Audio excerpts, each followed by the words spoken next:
कृष्णा हरे हरे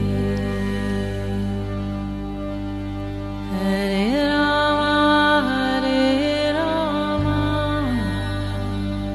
राम राम हरे हरे। नमस्कार, रेडियो मानव रचना 107.8 पर मैं हूं सरिता आपके साथ और शुरू हो चुका है कार्यक्रम आत्मदर्शन। श्रोताओं, जैसे कि आप सब जानते हैं, इस कार्यक्रम में हम बात करते हैं प्रभु श्री कृष्ण की, उनकी लीलाओं की। बहुत सारे प्रसंग हैं, बहुत सारी कथाएं हैं जिनके माध्यम से हमें उनकी लीलाओं का वर्णन सुनने को मिलता है, बहुत सारा ज्ञान हमें मिलता है। और इस कार्यक्रम में हमेशा की तरह अपना ज्ञान हमारे साथ बांटने के लिए स्टूडियो में मौजूद हैं रागलिखा दासी जी, चरणआश्रित युगाचार्य श्रीमद भक्ति वेदांत नारायण गोस्वामी जी की शिष्या। रागलिखा दासी जी, आपका स्वागत है हमारे स्टूडियो में। हरे कृष्ण जी। तो श्रोताओं, आजकल हम बात कर रहे हैं इस कार्यक्रम में श्रीमद भगवत गीता के बारे में। बहुत सारे अध्याय हैं, 18 अध्याय हैं जिनका वर्णन हम आपके साथ कर रहे हैं और अब तक हम इस कार्यक्रम में इसके 14 अध्यायों का वर्णन जान चुके हैं। रागलिखा दासी जी से बहुत कुछ समझ चुके हैं और आगे भी ये कार्यक्रम जारी है। आज हम शुरू करने वाले हैं इसका 15वां अध्याय।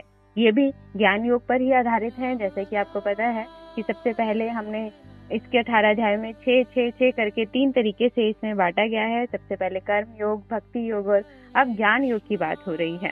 तो चलिए आज बढ़ते हैं इसके 15वें अध्याय की तरफ। कुल 20 श्लोकों का वर्णन इस अध्याय में किया गया है। तो श्लोक दर श्लोक हम इसका वर्णन रागलिखा दासी जी से जानते हैं। जी रागलिखा दासी जी। श्री भगवान ने कहा कि एक संसार ये जो है एक सनातन पीपल का वृक्ष है।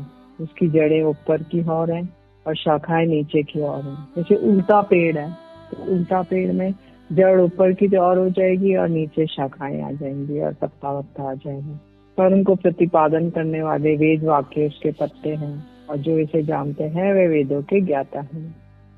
तो पहले अध्याय में बताया गया था कि एकमात्र कृष्ण की भक्ति से ही जीव ब्रह्म अनुभूति के योग्य होता है, क्योंकि कृष्ण ही ब्रह्म के एकमात्र आश्रय हैं। उसी का ज्ञान भली भांति व्यक्त करने के लिए पुरुषोत्तम योग का वर्णन कर रहे हैं। संसार के मूल आश्रय श्री कृष्ण ही सर्वोपरि तत्व हैं।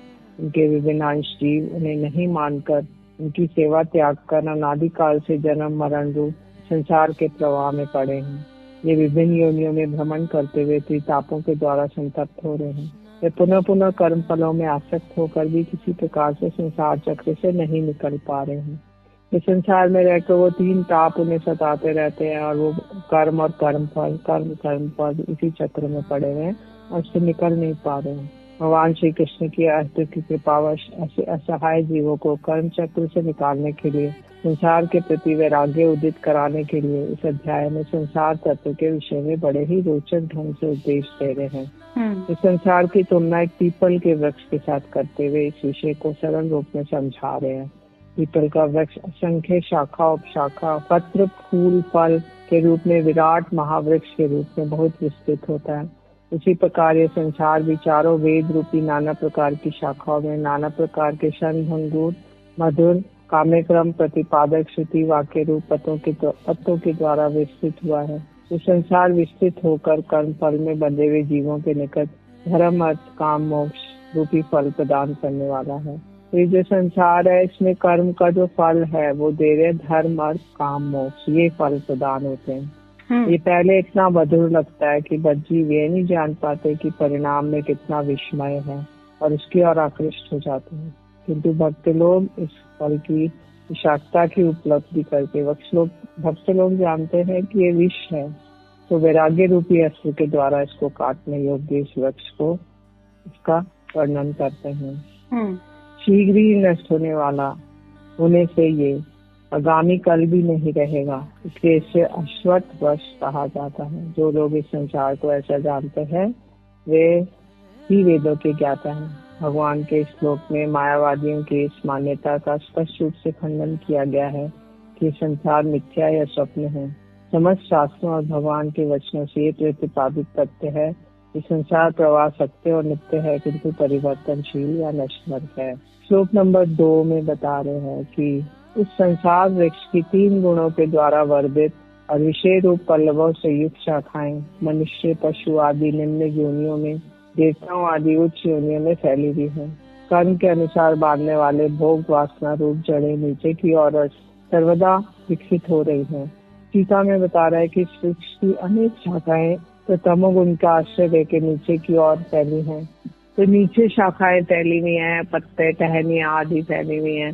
तो जो नीचे की ओर फैली हुई है वो है पशु आदि योनि में, और बहुत शाखाएं रजोगुण का आश्रय समान भाव से मनुष्य योनि में है, और कितनी शाखाएं सत्वगुण का आश्रय करके ऊपर की ओर विस्तृत हो रही है, तो वो देवता योनियां हैं। और जड़ीय विशेष सुखी इन शाखाओं का कोमल पत्ते हैं, विशेष सुख आना चाहिए तो वही पत्ते हैं इसके। और इसकी जड़ में सभी लोगों से अलग छिपी हुई कोई महानिधि है। जैसे बरगद की वृक्ष की शाखाएं फैलकर भूमि में अन्य जड़ें बना देती हैं, वैसे ही इस पीपल के वृक्ष की बाहरी जड़ें और शाखाएं हैं। इस संसार रूपी वृक्ष की वास्तविक जड़ तो ब्रह्मलोक में है, परंतु इसकी अनेक शाखाएं जड़ें मनुष्य लोक में भी फैली हैं। कर्म फल पर आधारित ये जड़ें निरंतर विस्तृत होती रहती हैं। जीव अपने कर्म फलों में मनुष्य और अन्य समस्त योनियों में भोगता है। अन्य योनियों में भ्रमण करते हुए जहाँ कहीं भी इन कर्म फलों का भोग समाप्त होने पर पुनः पुनः जीव मनुष्य जन्म ही कर्म में प्रवृत्त होता है, अर्थात मनुष्य शरीर का ही कर्म का क्षेत्र है, अन्य शरीर का केवल भोग के क्षेत्र है।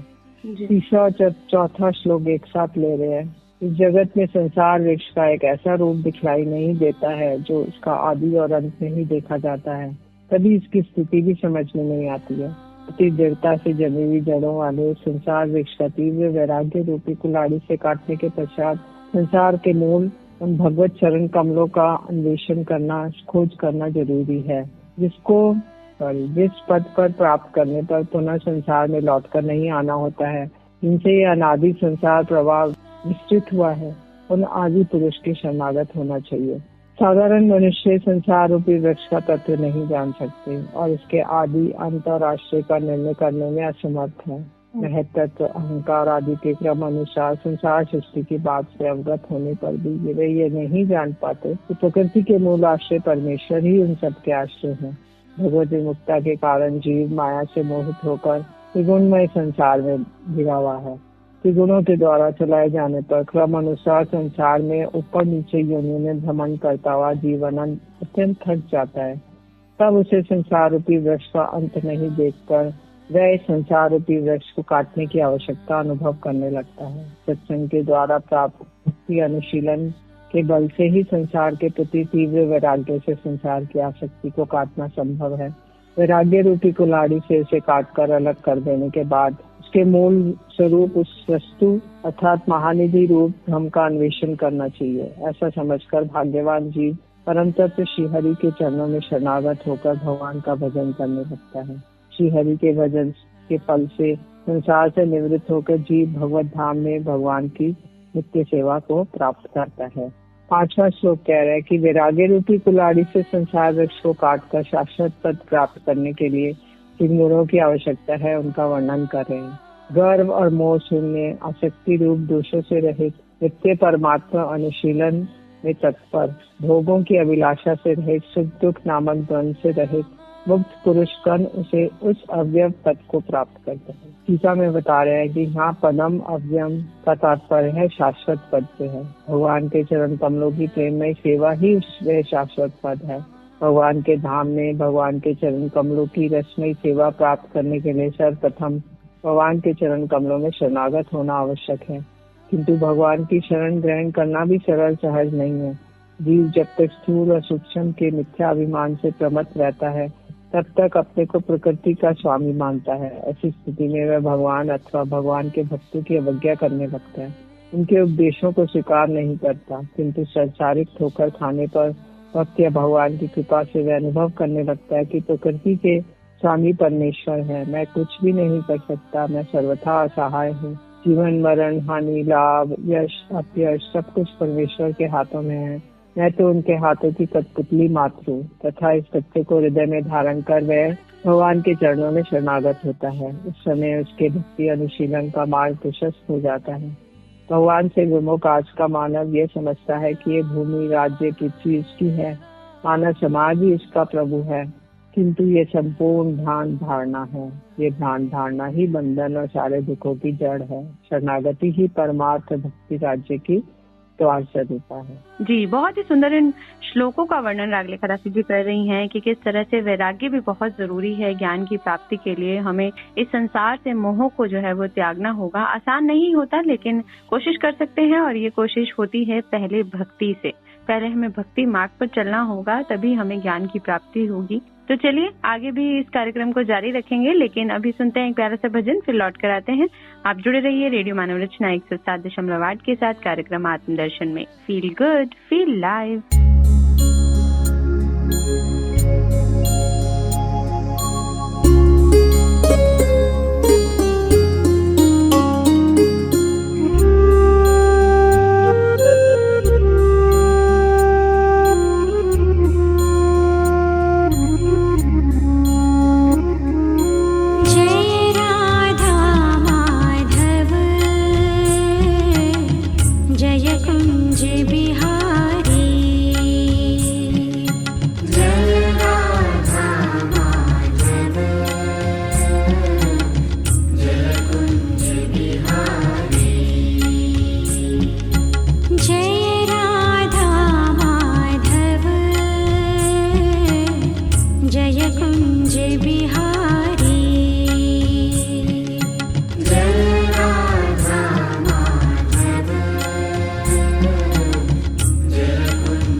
यशोदा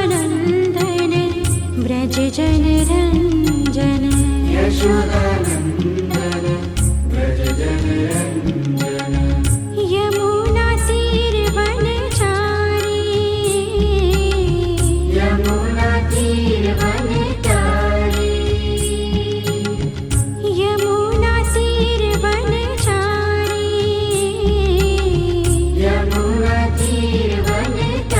यमुनातीरवनचारी जय राधा माधव जय कुञ्ज बिहारी जय राधा माधव जय कुञ्ज बिहारी जय राधा माधव जय कुञ्ज बिहारी जय राधा माधव जय कुञ्ज बिहारी जय राधा माधव जय कुञ्ज बिहारी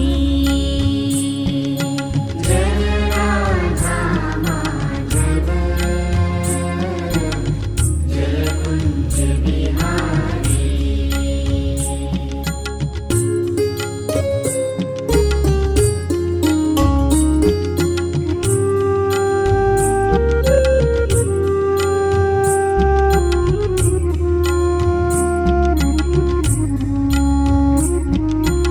हरे कृष्णा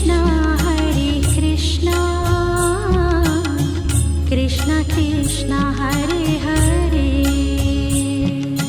हरे कृष्णा कृष्ण कृष्ण हरे हरे हरे राम राम राम हरे हरे हरे राम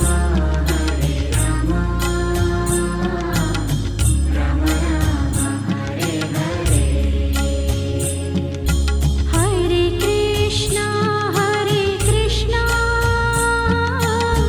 कृष्ण कृष्ण हरे हरे हरे कृष्णा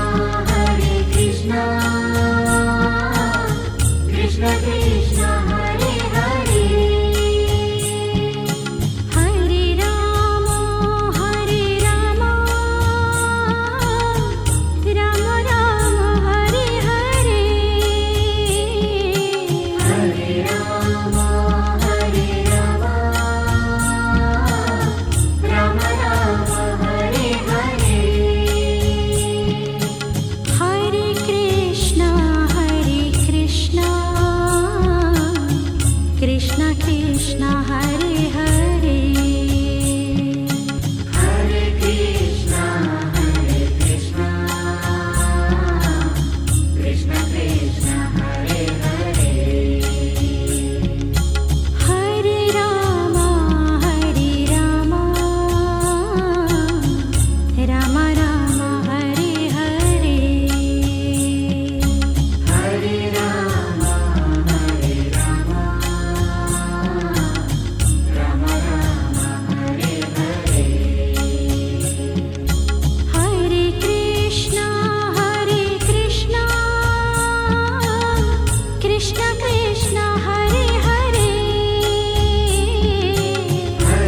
कृष्ण हरे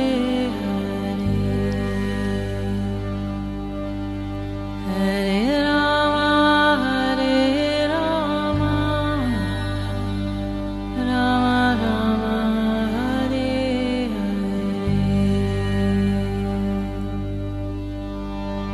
स्वागत है श्रोताओं, आप सभी का एक बार फिर रेडियो मनोरंजन 107.8 पर। मैं हूं सरता आपके साथ और कार्यक्रम आप सुन रहे हैं आत्मदर्शन, जिसमें भक्ति योग के साथ साथ ज्ञान योग का वर्णन है और कर्म योग की भी बात है। 18 अध्याय जो है श्रीमद् भगवद गीता के, इन 18 अध्यायों में ये तीनों योग जो है समाहित हैं। हम पहले वर्णन कर चुके हैं कर्म योग का भी और भक्ति योग का भी, और अब हम बात कर रहे हैं ज्ञान योग के बारे में। बहुत सुंदर श्लोक हैं, तो चलिए आगे बढ़ते हैं छठे श्लोक की तरफ। जी रागली खतासी जी, बताएं इसके बारे में। जी, सदा श्लोक कह रहा है, न तद भाष्यते सूर्यो न शशांको न पावकः यद्गत्वा न निवर्तन्ते तद्धाम परमं मम। जिस स्थान को प्राप्त कर शरणागत व्यक्तियों का पुनर्गमन नहीं होता है, वह मेरा परम सर्व प्रकाशित धाम है। इसे ना तो सूर्य न चंद्र न अग्नि प्रकाशित करते हैं। तो इस श्लोक में भगवान के धाम का स्वरूप बतलाया गया है। इस धाम को प्राप्त करने के बाद पुनः संसार में लौटना नहीं पड़ता। सूर्य चंद्र अग्नि विद्युत आदि वहाँ प्रकाश नहीं देते। ये धाम स्वप्रकाशमान है। उस परम धाम का नाम गोलोक, कृष्णलोक, ब्रज, गोकुल या वृंदावन है। स्वयं भगवान ब्रजेंद्र नंदन श्री कृष्ण इस परम धाम में अपने परिकरों के साथ नित्य लीला विलास करते हैं। प्रेमा भक्ति अर्थात रागानुगा भक्ति के अनुशीलन से विशेषता ब्रज गोपियों के अनुगत्य करके भक्ति के अनुशीलन के द्वारा ही स्थान की प्राप्ति होती है। प्रेमा भक्ति अर्थात रागानुगा भक्ति के अनुशीलन से विशेषता ब्रज गोपियों का अनुगत्य करके ही भक्ति के अनुशीलन द्वारा इस धाम की प्राप्ति होती है। अन्य कारणों और साधनों के द्वारा इसकी प्राप्ति असंभव है। श्री कृष्ण को यहाँ परमम ममा इस पद के द्वारा धाम को निर्देशित किया गया है। वृक्ष की उपमा से संसार का और भगवत धाम की स्वरूप का वर्णन करके अब बतला रहे हैं कि जीव भोक्ता होने का अभिमान करके कैसे संसार में अपने को बांधने वाली इंद्रियों को आकर्षित करता है। मेरा ही विभिन्नांश ममेवांशो जीवलोके जीवभूता सनातना मन शतेन्द्रियाणि प्रकृति स्थानी पश्यति। मेरा ही विभिन्नांश सनातन जीव इस जगत में प्रकृति में स्थित होकर मन और 5 इंद्रियों को आकर्षित करता है। टीका में बता रहे हैं कि 7वां श्लोक हमने ये किया। भगवान का अंश 2 प्रकार का होता है, स्वांश और अविनांश। उनमें से स्वांश विष्णु तत्व है। मत्स्य, कूर्मा, नरसिंह, राम आदि उनके स्वांश तत्व है। ये विभिन्नांश तत्व है। जब सच्चिदानंद भगवान अन्य शक्तियों से पृथक होकर केवल तटस्था शक्ति के साथ युक्त होते हैं, उस समय उनके जो अंश होते हैं तो विभिन्नांश तत्व है। इस प्रकार इसको जो भी कहा गया है कि भगवान के अभिन्न तटस्था शक्ति और जीव शक्ति से उत्पन्न वे विभिन्नांश तत्व हैं। कुछ विषयों में भगवान से अभिन्न और कुछ विषयों में भगवान से भिन्न होने के कारण भगवान से इसका अचिंत्य भेदाभेद संबंध है। इसको दार्शनिक भाषा में अचिंत्य भेदाभेद तत्व कहा गया है। जीव की 2 अवस्थाएं हैं, बद्ध और मुक्त। मुक्त अवस्था में जीव माइक उपाधियों से रहित होकर अपनी चिन्मय देह से भगवान की सेवा में तत्पर रहता है, किंतु बद्ध अवस्था में वे स्थूल और सूक्ष्म शरीर आदि धारण करके, मतलब एक तो ग्रॉस बॉडी एक सटल बॉडी धारण करके माइक उपाधियों से आवृत होकर संसार में फंसा हुआ है। ये बद्ध अवस्था प्रकृति की उपाधि मन और 5 इंद्रियों को आकर्षित करती है। ये सब मेरे हैं। अपने इस अभिमान के द्वारा पाँव को बांधने वाली जंजीर को शिकार करने की भांति वो आकर्षित करता है। जो लोग ये मानते हैं कि जीव ही ब्रह्म है और भगवान उनको भ्रांत विचार से ममे वांश जीव लोग का श्लोक के द्वारा खंडन कर रहे हैं। तो आगे हम 8वें श्लोक की ओर बढ़ रहे हैं कि जीव की किस प्रकार इंद्रियों को आकर्षित करता है, इससे बतला रहे हैं कि इंद्रियों का स्वामी देही जीव इस शरीर को त्याग करता है। उसने अपने 6 इंद्रियों को ग्रहण करके उसी प्रकार गमन करता है जिस प्रकार वायु पुष्पादि को से गंध लेकर गमन करती है। इस प्रकार इन इंद्रियों के साथ वह दूसरा शरीर धारण करता है। बद्ध अवस्था में जीव किस प्रकार दूसरा शरीर प्राप्त करते हैं इसको बतला रहे हैं। मृत्यु के पश्चात ही बद्ध अवस्था समाप्त नहीं होती। जीव जब तक भगवत भजन द्वारा संसार से मुक्त नहीं होता तब तक उसे कर्मों के संस्कार वश जन्म जन्मांतर को प्राप्त होता है। जन्म जन्मांतर कैसे होता है इसे एक दृष्टांत के द्वारा समझा रहे हैं। इस प्रकार वायु फूलों की सुगंध को ग्रहण करके लेकर चली जाती है, फूलों को अपने साथ नहीं ले जाती है। फूल अपने स्थान पर स्थित रहता है। इसी प्रकार जीव मृत्यु के समय अपने स्थूल शरीर का परित्याग कर वासनाओं से युक्त मन और इंद्रियों को ग्रहण करके दूसरे स्थूल शरीर का आश्रय ग्रहण करता है। इस प्रकार ये बारंबार अपने कर्मों की वासनाओं को अनुसार दूसरा शरीर प्राप्त करता है। 9वें श्लोक में कह रहे हैं कि यह जीव नाक, कान, त्वचा, जीवा, नासिका, मन का आश्रय कर शब्द, रूप आदि विषयों का उपभोग करता है। 10वें श्लोक में कह रहे हैं कि मूर्ख लोग इस देह के जाने के समय और देह के रहने के समय, विषय भोग के समय इंद्रियों से युक्त इस जीव को नहीं देख पाते हैं, किंतु ज्ञान नेत्रों वाले विवेकी लोग इसे देख पाते हैं।